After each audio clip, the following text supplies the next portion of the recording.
Kesal tak kunjung menang, tentara Ukraina dikabarkan bantai puluhan warganya sendiri sipil dan juga melukai banyak warga hingga ribuan lebih. Mengapa demikian?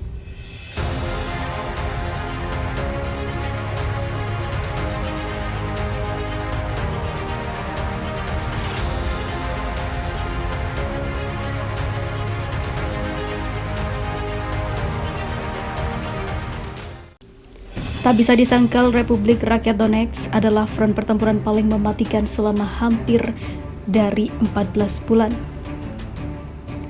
Sejak Januari 2023, pasukan Rusia melancarkan sejumlah serangan masif di Donetsk. Hasilnya, sejumlah wilayah hampir sepenuhnya dikuasai usai memukul mundur unit militer Ukraina. Sebut saja Artyomovsk, Bakhmut, Kasovyar, dan juga Soledar. Ketiga kota yang terletak di Donetsk berhasil direbut pasukan Rusia beserta sekutunya. Tak tinggal diam, angkatan bersenjata Ukraina kerap menghujani Donetsk dengan artileri meriam dan roket secara sembarangan. Pasukan Volodymyr Zelensky tak tebang pilih, pemukim warga sipil pun juga diembat dan menjadi targetnya. Hal tersebut diungkap oleh Kepala Republik Rakyat Donetsk, Denis Pushilin. Menurut Pushilin, sejak awal 2023, tentara Ukraina telah menghabisi puluhan warga sipil serta melukai ratusan lainnya. Sejak awal tahun saja, 61 warga sipil telah dihabisi dan 252 orang terluka dalam penembakan dari pihak musuh, ucap Pushilin dilansir Viva Militer dari kantor berita Rusia. Salah satu bukti serangan maut yang menyasar warga sipil pro-Rusia terjadi pada 10 Maret kemarin, di mana pasukan Ukraina menggunakan artileri 55 mm hingga 152 mm. Dengan senjata itu, pasukan angkatan Ukraina menghujani banyak pemukiman sipil di ketiga wilayah tersebut. Lantas, banyak sipil menjadi korban dari amukan pasukan Zelensky, hingga membuat ribuan orang lainnya dikabarkan ingin memukul mundur pasukan Zelensky dan juga presidennya.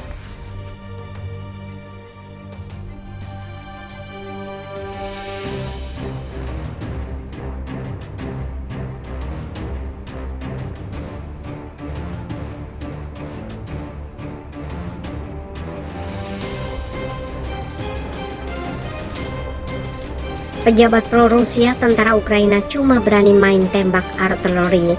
Selain di Republik Rakyat Donetsk, kontak tembak juga terjadi di Kherson. Wilayah yang melepaskan diri ini diklaim tidak akan bisa ditembus oleh pasukan angkatan bersenjata Ukraina. Seperti yang diketahui, Kherson adalah salah satu wilayah Ukraina yang memilih bergabung dengan Republik Federasi Rusia dalam referendum yang digelar September lalu.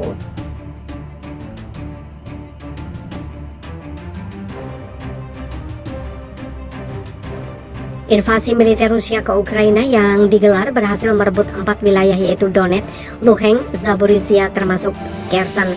Meskipun diduduki pasukan angkatan bersenjata Federasi Rusia dan sekutunya, militer Ukraina tetap berusaha keras merebut kembali wilayah ini.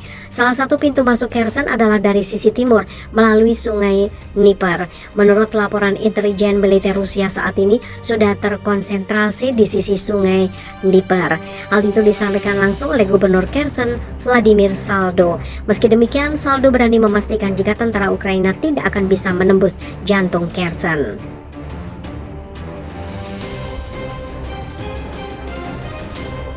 Jika ada pasukan angkatan bersenjata Ukraina bertindak atas perintah rezim Kiev, yang ingin saya tunjukkan karena kami tidak melihat rekan kami sebagai musuh kami, ujar Saldo. Mereka pernah mencoba menginjakkan kaki di sini dan mereka akan gagal.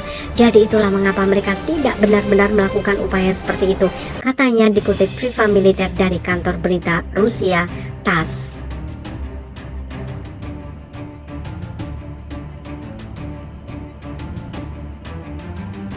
Lebih lanjut, Saldo mengatakan karena mustahil menembus garis pertahanan yang dibangun militer Rusia dan sekutunya, pasukan Ukraina hanya mampu melancarkan serangan artileri. Sementara sejumlah unit artileri dan personel militer Ukraina justru jadi sasaran serangan balasan tentara Rusia. Dalam data yang dilansir FIFA Militer dari The New York Times, lebih dari 300 orang tentara Ukraina tewas dalam upaya menerobos Kherson.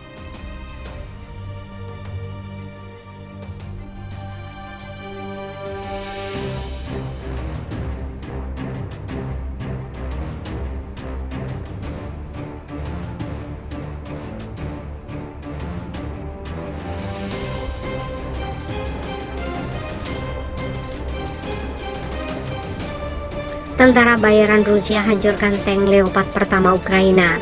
PMC Wagner Group, tentara bayaran Rusia yang diterjunkan dalam perang Ukraina, diklaim telah menghancurkan tank tempur utama Leopard 2 militer Ukraina.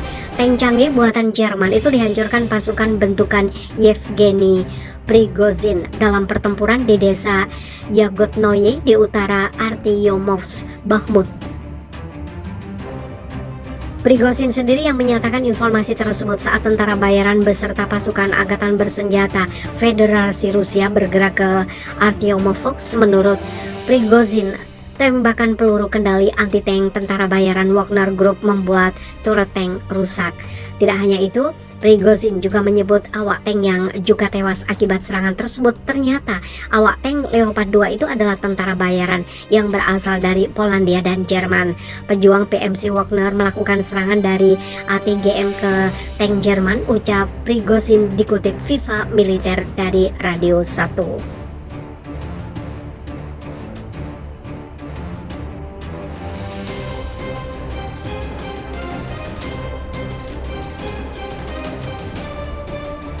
Turretnya robek karena pukulan itu. Awak tank yang terdiri dari tentara bayaran Polandia Jerman dihancurkan.